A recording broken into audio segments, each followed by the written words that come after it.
welcome to another episode of Geek Shop. I'm Chetan, and with me again is Chris. Hey everybody. Welcome. So, Chris, what are we talking about today? Today I'm asking, I guess both of us the question, but I'll ask you the question first, which is, what would you not allow someone to do or on TikTok Tom, or what would you never do on TikTok Tom? What's because your comic has done a lot of weird stuff, but is there any like rules that you'd be like, if somebody came to you with a story and you'd be like, that I don't do that? I do have two set rules. No political stuff, no religious stuff. Okay. Because although, like, there's the upside down cross on. Yes, no, but I mean, your beliefs and all that stuff. Because, I mean, yes, it is, but I don't want people to start preaching about, what they believe in, or politics. Right now, U.S. and Canada, we're having situational politics, and you say one or the other, you're going to get people liking you or hating you. And has that always been the case with TikTok Tom, or is that something kind of new? It's never come up. That's the good part. Okay. It's never come up where I have to say no. Now, I did have to censor one story a while back. A person did a story, and he did a page. It was for a love and war issue. His idea was great, but I told him I can't use that imagery because I have all age group people reading, and it wasn't religious, but it was a sexual content, image, and even sex wise, again, there's limitations to that also on how far you could go. So would you allow like nudity if it wasn't sexual? So like say we'll do this because nudity in comedy is always good. So say Stinky one day, there's a tornado and it rips his clothes off and he's hiding behind the box. Oh, that's fine. No, even having sex is fine, but how far do you go with it? So yeah, you don't want like hardcore pornography. That's it. But yes. Okay. I would say Milo Manera type of work, maybe yes, but then the pornographic comics that came out, no. Okay. And how about violence? Do you have any limits on violence? Violence, personally, having a person who has a gun who kills people and all this, we've had violence in the book, but not Simon Beasley type of violence, But Simon Beasley is a cartoonish violence. It takes it to almost the Roadrunner level of violence, yeah. But on the other hand, I'm trying to say, I remember the book Faust. Yeah. That type of violence, personally, I wouldn't even draw because for me, it's just, I'm not that type of person to, draw that type of violence, like saying, Wolverine's ripping this person apart, show every gut and everything, every vein coming out. For me, It's like what we talked about last time where, person shooting someone, you just show the gun and the person on the ground. Let the reader's imagination fill in.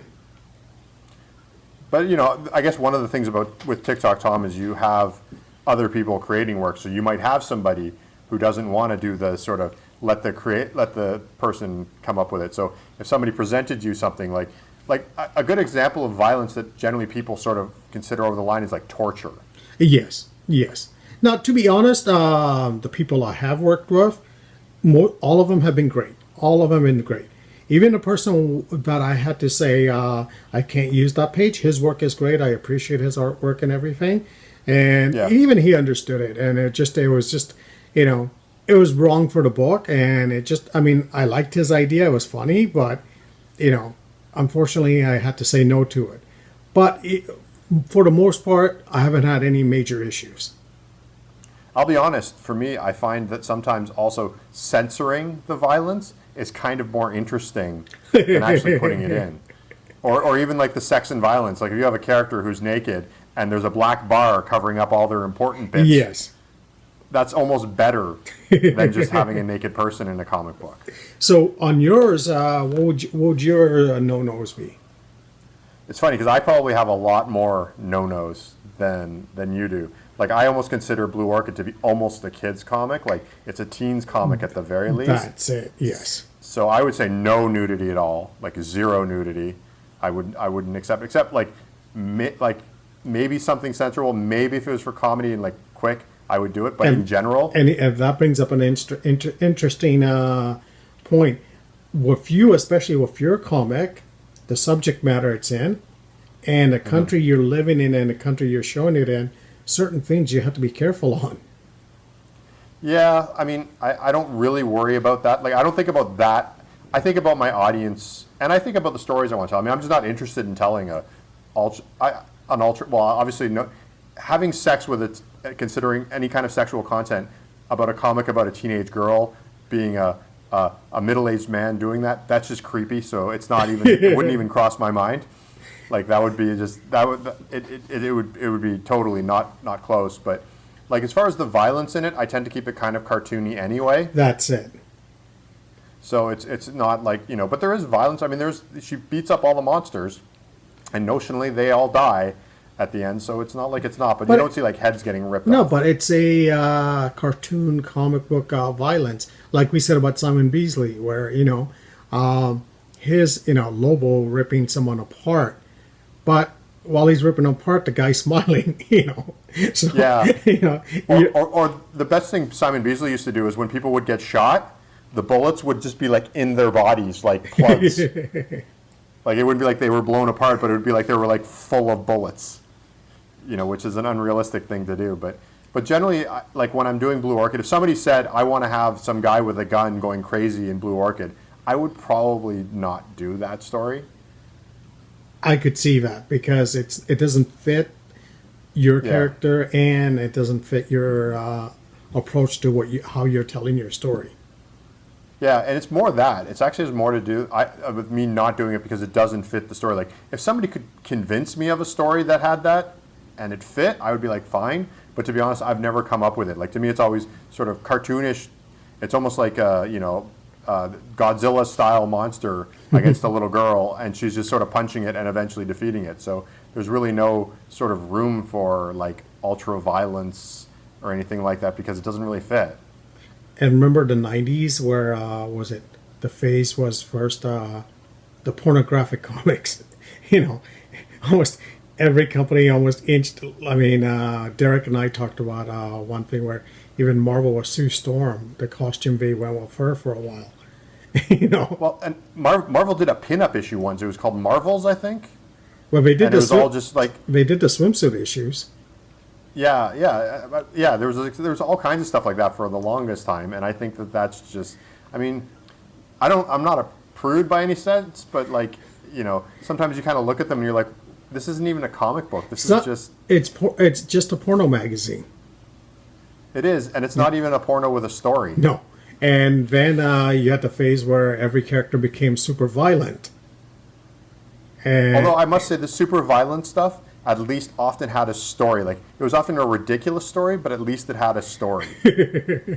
Like Lobo, like I was a big Lobo fan in like the 90s. And if you like read like the probably the most famous Lobo comic is the Paramilitary Christmas Special. Oh, that was amazing. But it's a great story. It's a great story. It's a well-written story. Yeah. And so it's like it's ridiculous and everything, but it's like it's a well-written story and it gets ultra-violent, but that's sort of part of the story. Like I'll be honest, in general, sex in comic books to me, from a writing perspective, I've never seen as many, particularly in like that genre of comic books, like superhero comics, where there's sex in it and it's like a good story. Oh yeah. It almost never happens. And part of the problems, and I think a lot of people will agree with this, particularly a lot of artists, making your characters, men or women, wearing super sexy outfits while fighting monsters is a ridiculous thing. Because, it like, is. Who fights a monster in a bikini? We have to put up the Sue Storm image because that was the worst one of all. Yeah. But even a lot of the early Image like comic book characters would be like they were in these like it didn't make sense. It did not. No, they barely had any costumes on. Yeah, it just didn't work. It was like a ridiculous thing. So I was like, yeah, it's like I don't do that because I think about like, what would you want your character wearing, you know? You do it. You know what? It's that whole thing where actually, who was it we were talking about it with? Was it Patrick, our friend Patrick Poutler and stuff like that? I think it was him. We were talking about one of the characters we have coming up for our next issue. Her name is Madam 666. Now, when I originally do a sketch for her, I had her in the Day of the Dead face makeup, and I had her in a 1920s style dress, And so I asked Patrick to help me create the, further the design and all this on it. And I was thinking, we could go on the easy route and put her in a skimpy Vampirella type of costume, and and put her on the cover. We could sell a lot of copies, but no, we put her in a risque 1920s long dress. Yeah, yeah, and it like I said, it's not that I mind. Like if you have a good example of like scantily clad over violence and sex is Frank Miller's what's that series? The black and white series he did. Sin City? Yeah, Sin City. Lots of sex, lots of violence. But that goes back to what you said. It had a good story to it. It had an excellent story to it. Yeah, so that balanced it out. Sex and violence. The sex and violence was part of the story. Like, that's it. This was a corrupt city, and so the corruption was like the sex and violence. Whereas, again, you have some stories like why does, as you say, like Sue Storm need to be in a skimpy outfit? Like there's no reason for it at all. If anything, the only one of the Fantastic Four that should be in sort of a tight outfit is Reed Richards because it's stretchy. Yes. So it would be like Lycra or something like that. So notionally, he should be in a sort of skin tight outfit. But nobody else. Like there's no reason the Thing can't have like But what you just said proved your point. Sin City is the perfect example. You could have sex, violence, and vulgar language, but as long as it fits the story, it is. And that's another one also, vulgar language, which is a big no-no also. Yeah, although I think I've seen swearing in TikTok Tom for sure. No, there's swearing, but it's not like, you F and this and you F and that, just nonsense, foul mouth idiot every other page. It's not like that. There's swearing, there's, violence, everything, but it's balanced. Yeah. It's an interesting balance to think about. I mean, I think you've been lucky. You've been having people that have naturally just play that balance well. But I think, I always wonder one day, or if you've ever had somebody who's like, obviously didn't get it and went too far the wrong direction. Those type of people, and I have to say, most of the people that have worked on the book or I have asked or wanted to work on the book are people that kind of had the same mindset as I do and you. Mm-hmm. Which is good because you know what? I think the key thing for me personally, creating my stories is I want to create fun, entertaining stories that I would like to read also. Where, of course, and I think you're the same way. Where we could, we could do, let's say your character Blue Orchid, barely wearing any, skimpy little costume, ripping the heads off everyone and stuff like that. I hate to say it, that's too easy to do. There's no creativity there. Yeah, and you have to have a reason to do it. Yes, but sometimes people do that type of stuff just to sell copies, and it's like what? On my TikTok Tom covers, I could do a lot of things on the covers to sell the book, but what? I don't do that. Of course we don't. Neither one of us are ultra rich from these comic books. So. No, but think about it. I mean, if we put up like say our character Iggy with the gun, put her in a skimpy little costume with guns firing, alone for the cover, people might buy it. Yeah. And I know this through experience because when I used to work at the comic shop on Queen Street many moons ago, when Marvel swimsuit issues came out, they sold out. Yeah. People bought them. And any cover of a skimpy, a costume character like Power Girl, people would buy up. No matter if it's a terrible story, terrible art, they'll buy it because of the skimpy woman in the costume. Yeah, yeah, it's very true. So one thing, another good example of like sex and violence in it isn't a comic book, but it's a cartoon based on a comic book, is the Harley and Ivy series. I think it's on Netflix. It might have been Netflix everywhere. It's on Netflix where I am. You've brought that up, and I haven't seen it. Oh man, it's so funny, but it's like, like I say, Harley Quinn basically breaks up with the Joker, and she falls in love with Poison Ivy, and they become a couple, and she's like foul-mouthed swearing. Characters die, characters get ripped apart, there's ultra violence, there's like people squabbling, and it's like, but it's well written, it's creative, it's kind of fun, it's a new take on the characters, so it's like, it works, but it's just like, it's definitely not, it's not for kids by any stretch of the imagination, but it works really well. It's like, but it's like, it works so well. So it's again, I think people sometimes get the wrong impression, particularly for people like, I would say that TikTok Tom is a lot edgier than Blue Orchid, just in its design.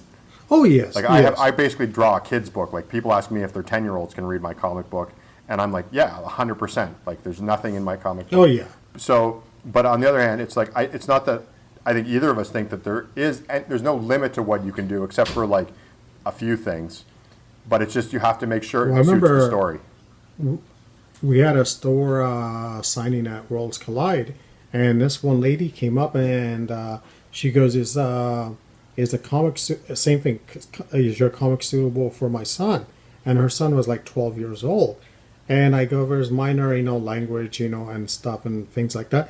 And she jokingly said he probably heard worse from school and stuff like For that, sure. And I'm going, yes, And I told her, just take a look, you'll see, we don't go too crazy on some of that stuff. Yeah, it's true. It's funny too because when you look at TikTok Tom, it has the potential for going that direction. If you had a different writer, like there's absolutely no reason why you couldn't have somebody sort of make it a lot darker, a lot. Oh no, it would be fun to try it, but like you said, and this goes back to the original comment. As long as you have a good story behind it, I'm willing to do it. Yeah.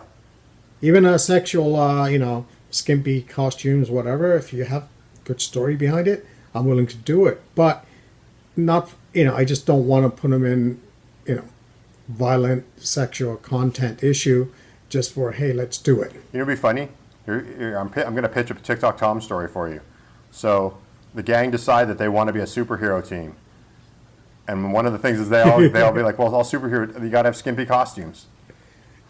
Just to have the opportunity, and then it's like we should do and that. Then, we should, and then like just pitch every bad thing about comic books, like violence with no purpose, sex content with no purpose, and just have like I do it as a zine, so it wouldn't like make another comic book,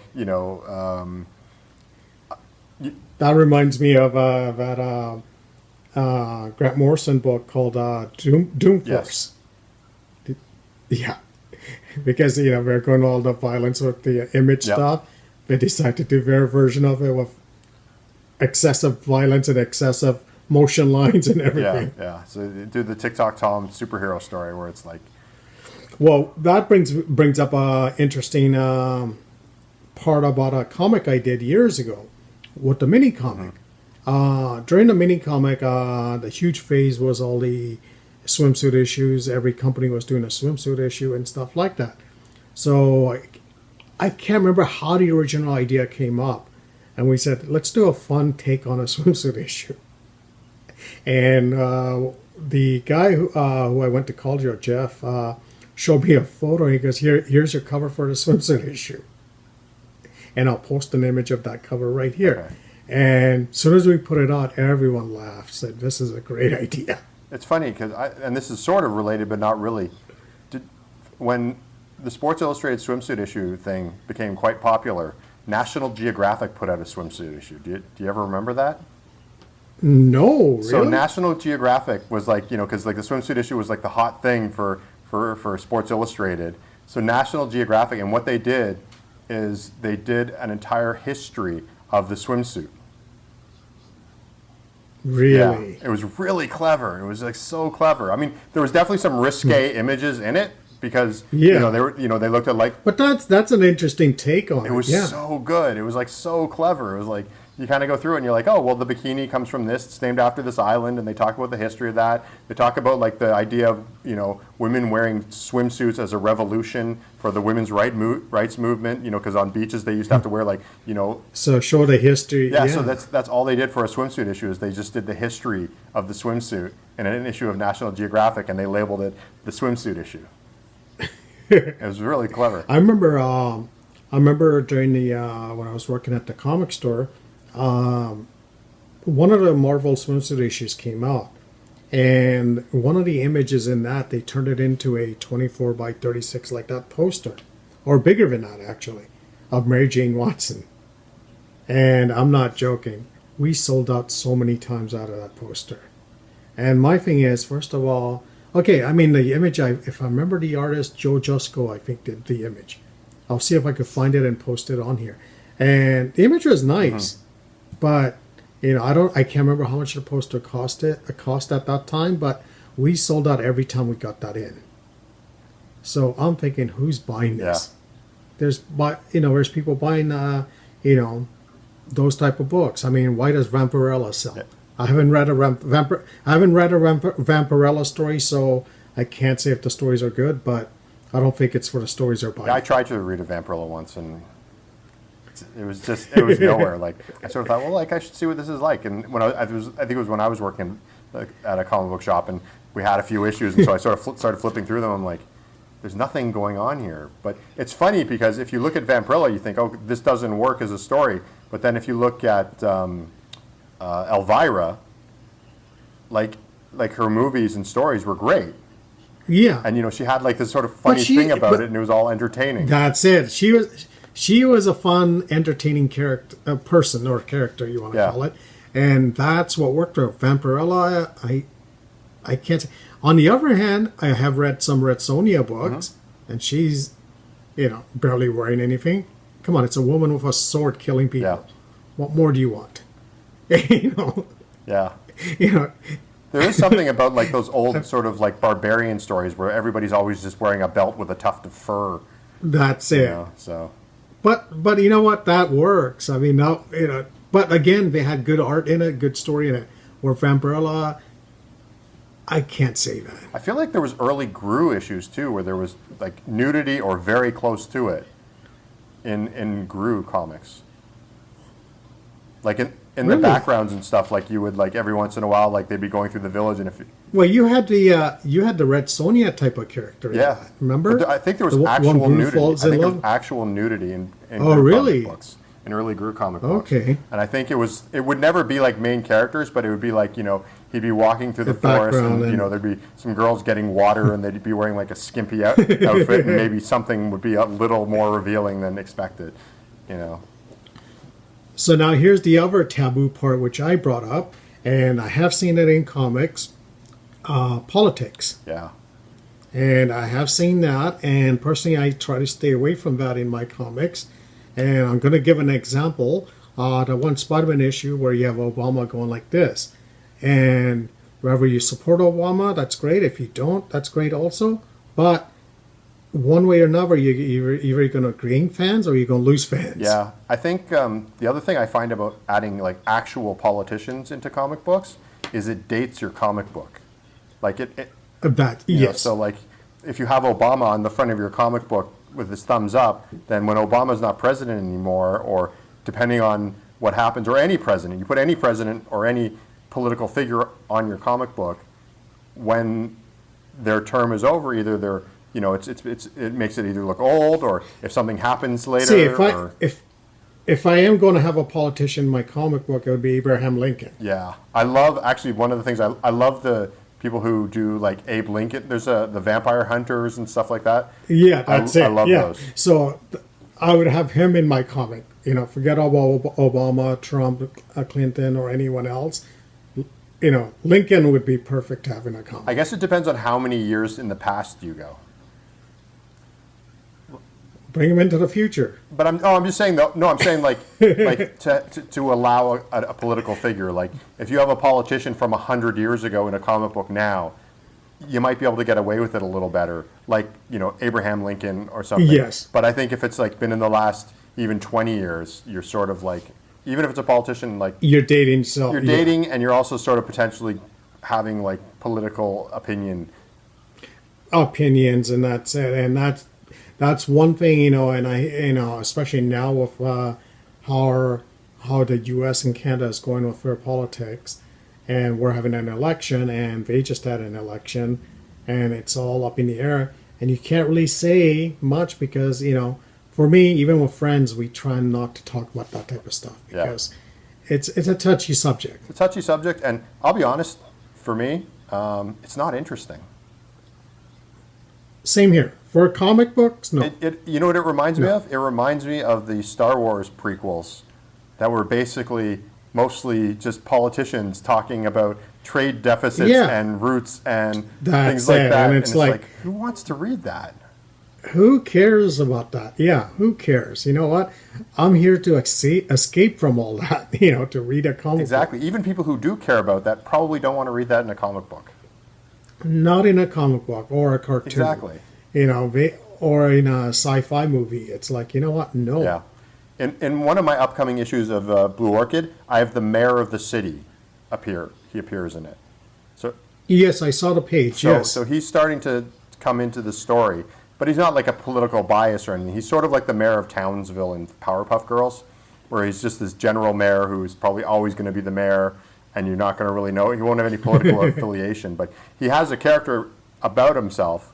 He's sort of the politician who wants to be like, hey, look at, we're going to be a team, and she's like doing all the work, and he's trying to make it look better on him. Mm-hmm. But that's about it. That's as political as I would get on Blue Orchid, as opposed to like, saying, well, I'm a Democrat or I'm a Republican or I'm liberal or whatever. It's like it's more just, he's being the politician, the mayor of the city, and wants to make sure he looks good in front of his people. That basic sort of thing, as opposed to like picking actual angles on politics. Do you just brought up something, and it reminded me of something about a different subject matter in comics, and this is a huge thing in the 70s. Remember when they did the Spider-Man issue and Green Lantern issue also, drug use. Yeah, drug use is... And now, at that time, that was huge. Yeah. Nowadays, you don't, pot smoking, who cares? Particularly in Canada. Yeah. So, but even that type of stuff was a taboo for a long, long time. Yeah. It's definitely not as taboo nowadays, particularly for like fictional characters. There's nothing wrong with it. Again, I would probably avoid that subject because I'm trying to sell comics to like younger kids. Like, same thing. Even drinking wise, even in your comic you don't have it. In my comic, they drink coffee. That's it. Yeah, I think that's actually kind of the funny thing about TikTok Tom is the fact that they drink coffee is their drug. Yeah. So it's pretty funny. But yeah, I would generally avoid drugs, like, because I wouldn't also want to turn my comic into a say no to drugs thing. And that's it. You don't. The thing is, you don't want to, preach also to people and say, don't do this, don't do that. Just tell a good story, let them live their lives and say, hey, I liked your comic. Yeah. Now let me go grab a beer. Yeah, if they want to do that, that's great. Having said that, if people do write about drug use and stuff in comic books, it's like, I think it's okay. Like, it's been... Oh, I agree. No, it's okay, but personally, for me, I don't even think about that. Yeah, I don't either. It doesn't come across for me. For whatever many years I've been doing this, it's never come across my mind saying, hey, my character should be drinking a beer. No, they drink coffee all the time, and that's it. Although I think some of your characters it looks like they're going on acid trips sometimes. Like there's been some weird stuff going on. Well, we don't mention it, but yeah, it could be. The last issue of TikTok Tom is just him going, man, I got to lay off the acid. And he's just a normal guy. But like the entire past was just him on drugs. And it's like, turns out. That's better than that dream sequence idea, It's like more hardcore. Yeah. Okay, so we talked about all the things that we would not allow in the comics. Now, any last thoughts on this? Well, for me, it's not as difficult. I think this problem of what's in your comics and what isn't. I think it's easier for me because I'll be honest. The one thing that I don't allow on Blue Orchid at this point is anybody else to draw it. Oh, So- okay. At this point, nobody's drawn a story for Blue Orchid except me. So I don't really have to worry about what I do and don't want in my comic books. So is that a challenge? I don't know. I haven't decided if I want somebody else to draw. You know what? I actually have. I don't want anybody to draw Blue Orchid until I finish chapter 4. You know what? That is true because you know what? You do want some control on your character and stuff like that. And I have a story to tell that I want to tell. Like I want to sort of get her origin out there, and I don't want people sort of going, "Oh, but she can do this," and it's like, "No, no, no, she can't." It's like, and I want to explain why. So at least until issue 4 is done, I don't want anybody writing or drawing Blue Orchid. After that, maybe I'll see. I mean, I think I said this before here. I have like 12 to 16 issues in my head sort of written. Or you write it and get other people to draw it. Maybe, but at this point I'm having fun drawing it, so I don't think I Yeah, want to do that. that's it. Yeah. So, but with TikTok Tom, I think you do run the potential of, somebody coming in with an idea that you're like, I don't think so. That has happened before. Yeah. But So- the good part is with the Tom stories right now, only in the new book, it's a long extended story that I overlooked, and I've had people, one or two writers help me out, but I overall overlooked it on where they take that direction in the story. Yeah. So I am putting a little bit more control on the story because I want to tell a longer story. Yeah. And you need it to have it connect and everything like that. It's funny because That's if we're to take anything out of this, it's like we would put anything in our comic books, but the one rule is it has to work in a good story. Yes, that's it. Yes. Yeah. And to be honest, I think the subjects that we wouldn't put in our comic books, the main reason we don't put them in our comic books is because it's really hard to write a good story about them. It's not. Yes, it is hard to write a story about it, and also, what direction would you take? Because consciously you're thinking, if I go this way with the story, I'm going to offend this crowd, or this crowd. If I go guess so. this way, I'm going to offend that crowd, and again, any stories that are involving anything with religion or politics, you're going to get one side that's not going to like it. I mean, for me, the problem with writing about religion and politics is then I'd have to learn about religion and politics to such a degree to understand it, to feel comfortable writing about That's it. another thing, yes. And quite frankly, I don't have that interest or time. I have No, other things same I want here. to do. And same thing with me, you know what? I'd rather just make up my own world and my own stories and my own things and, create my own ideas. Don't, maybe once I'll watch a video on time travel or something to get more ideas, but that's it. Yeah, I agree. I think the biggest problem with writing offensive comic books, for us at least, is that we're not interested in the subject No. matter. That's it. So- That's it, and we're happy with it. Yeah, Yeah, so I think that's a good way to end this episode. What do you think? I think so. Although I think we Okay. should end this episode swearing like crazy. Bleep, bleep, bleep, bleep, bleep. Right? I'll just add a bunch of beeps here. That's it. Okay, well, thank you for joining us today. We'll be back next time. Have a great day. Have a great day.